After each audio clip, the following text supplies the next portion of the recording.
Now I have a deep philosophical question to open up with. So prepare yourself, prepare your minds and hearts for this deep philosophical opening question. And that is this: who wants pizza? That's how we're going to start today. Now, I saw some hands. There's some folks that want pizza. All right, we're on the same page here, literally. So what is it about pizza? Well, let me paint a scenario for you. After this session, I've decided that I'm going to take you all out for dinner, my treat. And we're going to go to a pizza restaurant. The only stipulation is that we all get our own personal pizza that's exactly the same base. But you're permitted to, as you think about what you want on your pizza, to put any toppings on there you want. You can pick from the mushrooms, tomatoes, jalapenos. Maybe you're a pineapple person, very controversial topic. Or maybe you want some colorful peppers, olives, pepperoni, onion. I want you to take a moment to go into the chat box, if you would, and just let me know what you want on your pizza. I want you to pretend like you're placing your order and go into the chat box and tell me what you want on your pizza, and I'll make sure it's made to perfection. Well, good. We have mushrooms, olives, and pineapple. Oh my goodness. Spinach, garlic, I love it. Ketogenic, we can hook that up.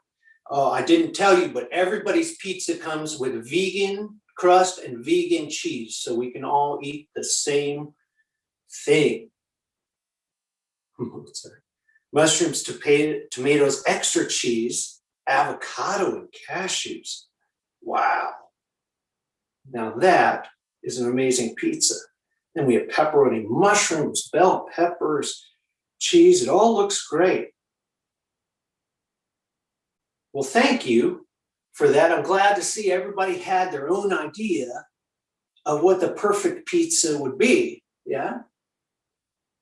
Well, what does that have to do with anything? Well, that's an analogy to show you this, and you will not be surprised to know that I did that whole story just to show you three common elements in different universal origin traditions. You saw that coming, right? Okay, maybe not. But there are three different common elements in creation stories, we can call them, or in origin tradition stories. Three common elements that were illustrated by that story. There was a nothingness. Before I ever brought up pizza, maybe some of you were thinking about pizza. I think most of you were probably not thinking about pizza. So there was a zero score in your head when it came to pizza. Pizza score was zero. There was a nothingness there. And then I said the word pizza. And that brought about a somethingness. We went from a nothingness to now pizza's at a one. Pizza's the something that we're all thinking about. Yeah? And then that one became a separateness. That somethingness then became a separateness. Different people have different interpretations of what it means to eat pizza. And we find in origin stories, in creation stories, we have three elements. We have a nothingness that usually comes before a somethingness, and then that somethingness splits and becomes separateness.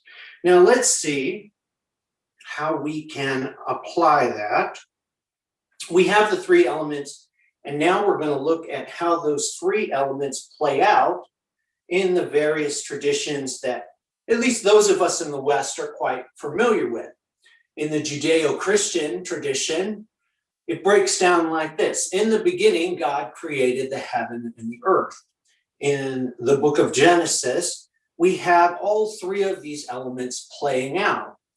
We have in the beginning, God created, which pretty much works like a nothing before the beginning. What was before the beginning? There is a nothingness, yes, ex nihilo sometimes it's called in the Latin, out of nothing. God created, made us something, the heaven and earth, separate things. And then, of course, we know that the plants came to be, animals were made, the fish in the sea, the waters above were separated from the waters below. So and then male and female are made. So you have this nothingness or an everythingness sometimes is referred to, created, made a somethingness, and that somethingness begins to divide into all the separateness that is the physical universe. That's one example. Let's take a look at the next example. This is from the Gnostic tradition, and this drawing that you're seeing on the screen there is called the pleroma. It is translated out of the Greek to mean something like the completeness. Now, in some of the other traditions we will look at, it is a nothingness that produces everything else. In the Gnostic tradition, arguably, it's an everythingness, and you'll find that in some Eastern religion, and Hinduism as well, that there's this everythingness that is the basis of all existence. In this particular diagram, you'll see up at the very top, there is a triangle, and that triangle with the little dot that just barely you can see at the top of that circle represents the character of the Father. Oh, and by the way, there are many different Gnostic creation stories, and they are all slightly different, and they are all amazingly complex. So in no particular order, there are the three aspects that we've been talking about, but not necessarily in this order. Now, at that triangle at the top, as I was pointing out, there's that little dot at the top of the triangle, and this represents the Father principle. The Father principle in Gnosis is the idea of limitlessness, of potential, the completeness, yes? Carl Jung called it the totality of all opposites. You have this everythingness that then produces the mother, which is the actualization part, the somethingness. And in between these two poles, you have sort of and within the mother itself, we have a separation. And you have all kinds of separation. You have wisdom that separates off. You have a godlike figure called the demiurge. You have aeons and archons and oh my, lions and tigers and bears, oh my. You get all of the stuff out of this. So again, in Gnosticism, we see in a more complex way how these three things are interacting to each other. Let's take a look at Kabbalah. In Kabbalah, and I've borrowed this description, this is the most illustrative of the examples that we've used. I took this from internations.org, and they describe Kabbalah as, in the beginning, there was nothing but light, there was no space, there was no time, and there was no motion. So what we're seeing here is the most clear example of a nothingness, a zero. And out of that nothingness, Kabbalah refers to the light as the first cause. The creation of the vessel, as it's called, was the only creation that ever took place. So out of this nothingness comes a somethingness, and then the last line says everything else was a result of that creation. So out of this nothingness comes a somethingness, and then that somethingness divides again to create everything else. And of course, you see this whole drama unfolding, and this is the Kabbalistic tree of life that you see pictured to your right. And you can see representations. The very top is called Keter. And Keter is sort of the everythingness or the nothingness or the beyondness, we sometimes might refer to it as, that thing that cannot be described. And then you have all these highways and byways and paths up and down, Jacob's ladder, if you're familiar with that term. And then at the bottom in the manifested world, you see what is called Malkut. Okay, another joiner. Let's take a look at two more examples. One would be from Plato. And there is in Timaeus, a work by Plato, he describes sort of his vision of the creation of existence. He talks about pre-existent chaos. So we've been talking about the no thing, brought into order, the cosmos, the one thing. And from that cosmos then comes necessity and intellect. It splits into necessity and intellect, and then that begins to create the physical world, and all the way down to eventually us. Now, if you're not a fan of philosophy, not a fan of religion, let's take a look at science for a moment. Let's take a look at the Big Bang Theory. Now, in the Big Bang Theory, they're not really sure what happened before the Big Bang. It's an ongoing discussion. So the Big Bang hypothesis states that all of the current and past matter in the universe came into existence at the same time. We don't know what happened before that coming into existence. Did it come out of an everythingness? Some people think an infinite worlds theory. Did it come out of a nothingness? Did it come out of some sort of a multi-thingness? But there is this concept of the nothingness before this singularity, the small ball of infinite density and intense heat called the singularity. And that singularity began expanding into the universe that we know. That one thing became particles, and those particles joined together to form compounds and molecules, and those molecules joined together to begin to form matter, and then everything else that we know in a short synopsis. So there we go. We've talked about many different traditions and angles on this. So the bottom line is this: here is how to know and examine the mysteries of the universe, a very complex thing to do. I'm going to teach you the secret right now. Learn how to count to 2, right? In a very basic model, what I call fractured consciousness, how everything that is became apart, became separated. We can use it we can illustrate it with a 0, a 1, and a 2. So first there was a no thing, or a nothing, or an everything. Pretty much all the traditions agree on that. And that no thing or everything produced a something, an emanation of sorts. And that emanation began to fracture and then produce different things. This causes duality, this causes separateness. This is the root of male and female, day and night, me and you, self and other, all that kind of things. Hopefully that makes sense so far. Now, most people spend their whole lives being the center of the universe, yes? We tend to try to get ourselves out of that, but for the next 60 seconds or so, I'm going to ask you to do just that. We've kind of been looking at it from a universal perspective. We've been thinking about this as a universe, not as ourselves. And as Rumi said, you are not a drop in the ocean, you are the entire ocean in the drop. So rather than looking at the universe being conscious of us, we're going to look at it as ourselves being conscious of the universe. So in our perspective, we are witnessing 2 things. We're witnessing that which we are witnessing ourselves. We are witnessing that which is not ourselves, and we're witnessing sort of the greater whole of which we're a part of.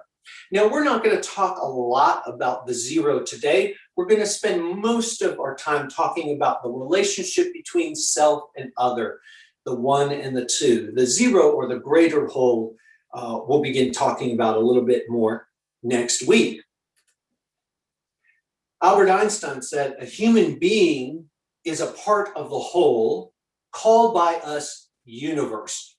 A part limited in time and space, and pardon the patriarchal language here, he experiences himself, his thoughts and feelings, as something separated from the rest, a kind of optical delusion of his consciousness.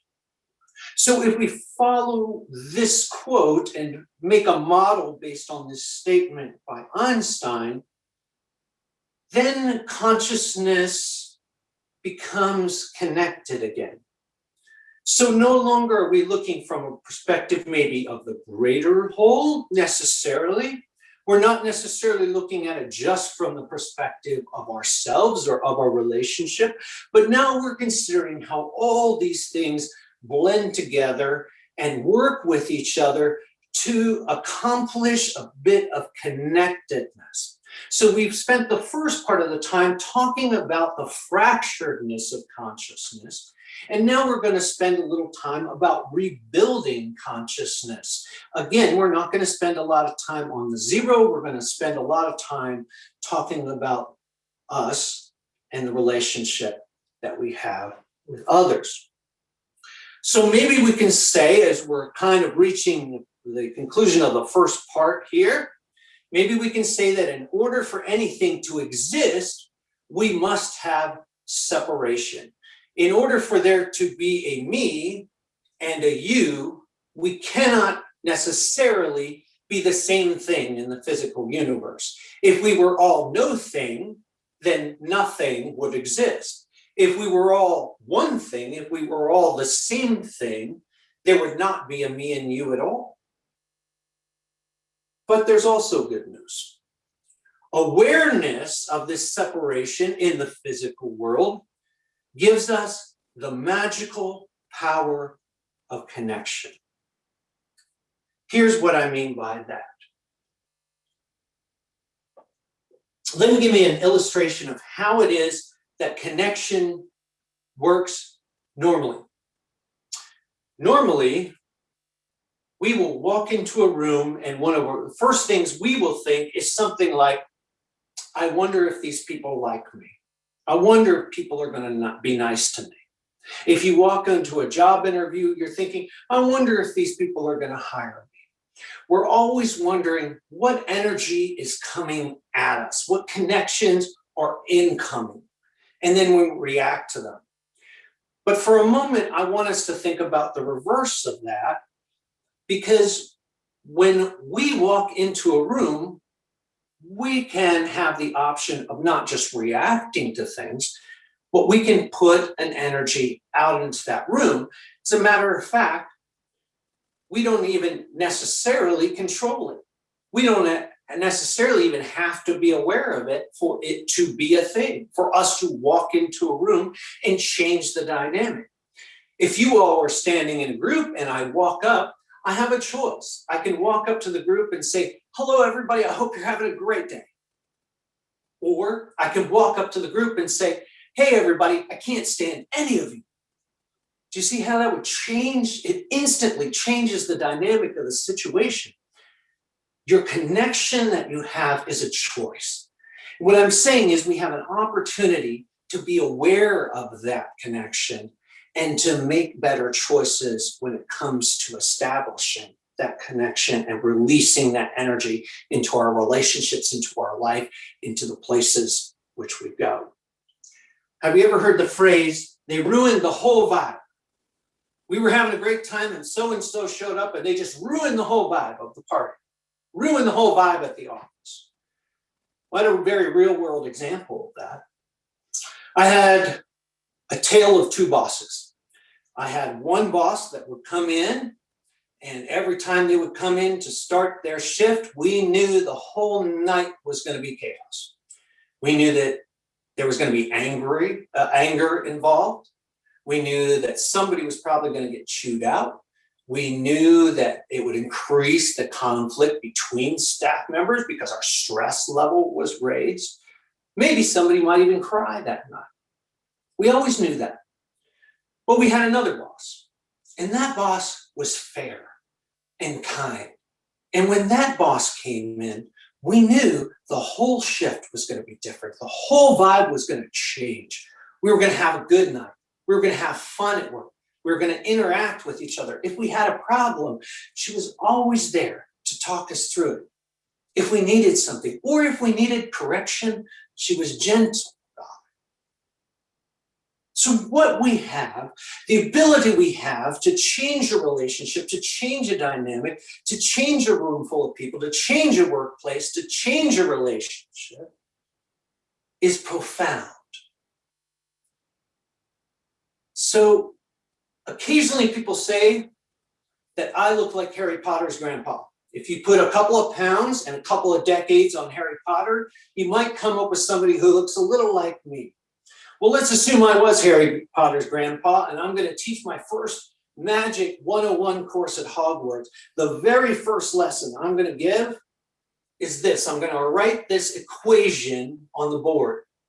Awareness plus connection equals magic.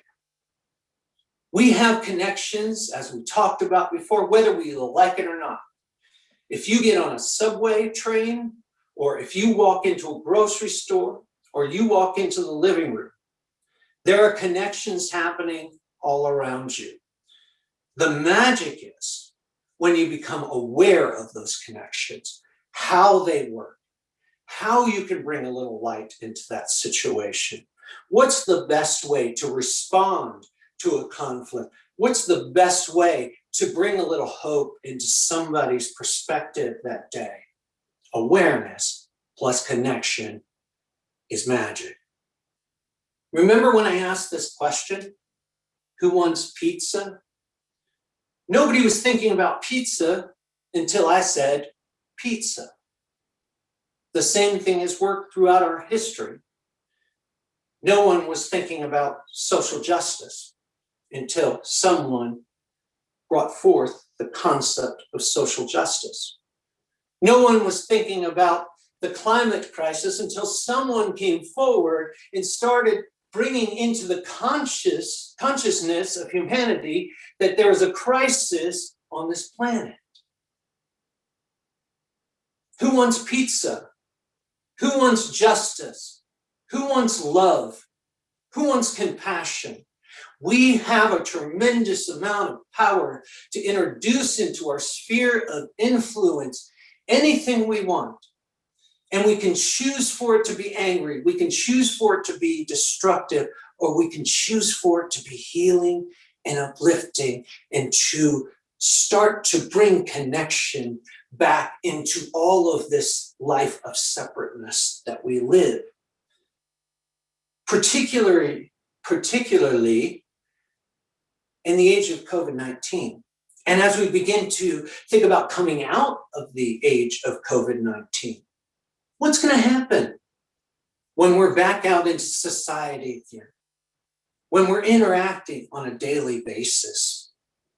When more and more people are physically present in our lives? What are the things we want to share with them? What are the things we want to accomplish with them? How is it that we want to connect with them? Let's work on this awareness exercise. I'm going to put out to you a little scenario. You're on your way to an appointment. You have 15 minutes to go to this appointment, and you absolutely can't miss it. You're about a 10-minute walk away from that appointment. So you have about 5 minutes to focus awareness and a connection based on awareness with this fella. You run across him sitting there on the pavement with this expression on his face. You have 5 minutes. What are you going to do? How are you going to connect with this individual? I'm going to give you a moment to respond in the chat.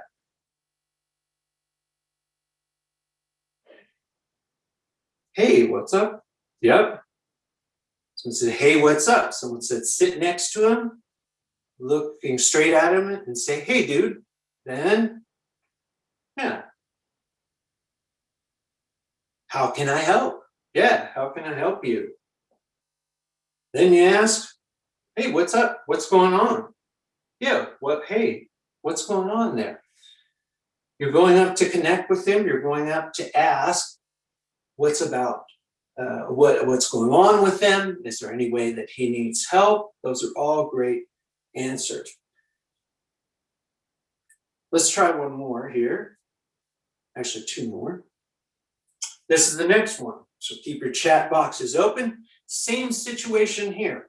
You're walking to your appointment. That's in 15 minutes. You still have a 10-minute walk. You have 5 minutes to interact with this group of people. You come upon this group of people. Is there any connectivity here?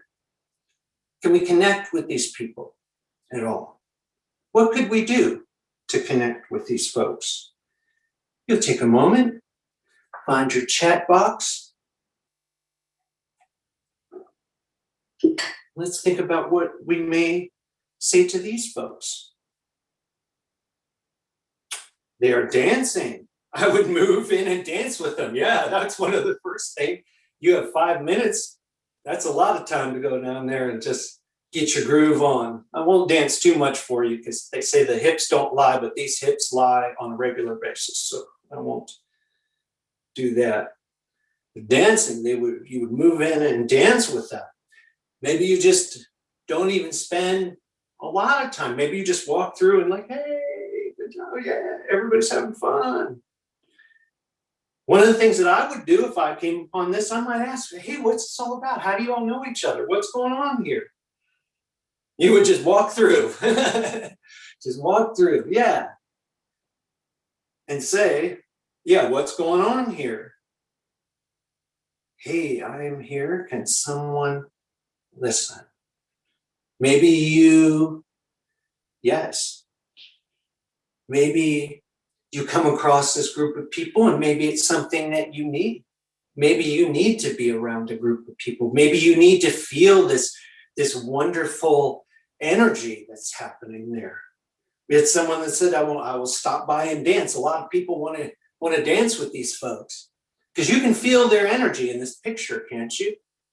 It's different from this last one. You could feel the energy in this last picture. Even without knowing him, even without it happening in real life, you could feel the energy. There was something wrong there. We can respond in kind. Here, there seems to be something right happening. There seems to be joy happening here. How can we connect with that joy? How can we be a part of that? This will be our final exercise. Same situation. 15 minutes. You have to be at your appointment. 10-minute walk. You have 5 minutes. And you walk past these two here. Seem to be in a very serious conversation. Are there any thoughts as to how you might handle this situation? I would uplift them, send angels in to help them communicate. So sort of like pray as I walk by, offer a prayer for them. Well, you guys are super smart. You picked up on the very point that I was about to make. One of you said, mind your own business. And I like that. The other one was like, I would walk by, I would invoke some light into that situation by praying. I love it. Because that's one of the most important lessons we're ever going to learn. When to connect, when to speak, and when to realize, you know what? These folks, they're having a moment there. Maybe it's none of my business. Maybe it's not my thing to get involved in here. Maybe the best thing you can do at that moment is to just keep going. Offer a prayer for them. So I will say that the award for the most important life-changing skill you will ever learn goes to talking and listening. This is going to become very important as we go along through this Embrace Life project. You ever been in a meeting and someone just won't stop? They got the microphone or they have the floor and they just go on and on and on with no concern for the rest of the people that they're in the room. Or have you ever met that person that maybe you've been around the office with them for a long time and they never say anything? I had a friend one time tell me, Curtis, there's something interesting about you. He said, You don't say much. And I thought, well, you must not know me very well. He said, you don't say much, but when you do, it creates a lot of impact. And I thought to myself, oh my gosh, I've been working on this spiritual practice stuff long enough where I don't even realize that I'm doing it anymore. But I will go into a room and sit and listen sometimes and not say a word. And then sometimes, like today, I'll speak for an hour straight. Because there are times for talking and there are times for listening. There's a knob in your head that you can turn up and down. And at that intersection of awareness and connection, part of the awareness piece is understanding what's happening in the room around you, what's happening in this relationship, what's happening in the office. And being able to gauge, is this an opportunity for me to connect? Or is the best way I can connect to sit and say nothing? There's a verse in the Gospel of Thomas. Now, this is not a Bible book. This is what's called a Gnostic Gospel. And one of the sayings that's in here, saying 50, part of it says, if they ask you, what is the sign of your Father in you? Say to them, it is movement and rest. Now, this can be translated a number of different ways, but here in this particular context, I'm going to translate it this way. What is the sign of the everything that is? What is the sign that you have any sort of idea of how the universe works? What is the sign that you have any truth in you at all? And your answer is, because I understand movement and rest. I understand when to do a thing and not when not to do a thing. You know why? Because it's no longer, when you walk into a room, it's no longer about you. You don't walk into a room thinking about everything that you need all the time. Sometimes, as one of the people suggested, when you walked into that crowd of dancing people, maybe you're in a period of lack at that point in your life. And maybe that energy that they need. Somebody said, what would I do? I would say, I'm here. Somebody talk to me. Maybe you need something out of that situation. But maybe you're at a point in your life where you can go in and offer something to that situation. It is talking and listening. It's raising your voice a little bit when you need to get your point across, sometimes. And it's being very quiet other times. It's loving and it's letting go. It's understanding how the universe works in these different ways. It's understanding the balance between the dualities. That's where the beauty and the magic is. Now, we'll unpack more of this next week, but here's something I'm going to ask you to do. And here's your little mini project for the week. As you go through your life this week, I'm going to ask you to do one magical thing. I'm going to ask you to turn a toad into a prince and send him my way. No, that's not. The one magical thing I'm going to tell you to do this week, or ask you to do this week, is a talking and listening challenge. In one conversation this week, at least one, you can do more than one if you like. You can do it every day, in every conversation. I want you to just pay attention to that conversation. Really pay attention to it. Try to think about the dynamics that are at work there. Try to think about how much I am speaking. Am I letting the other person speak?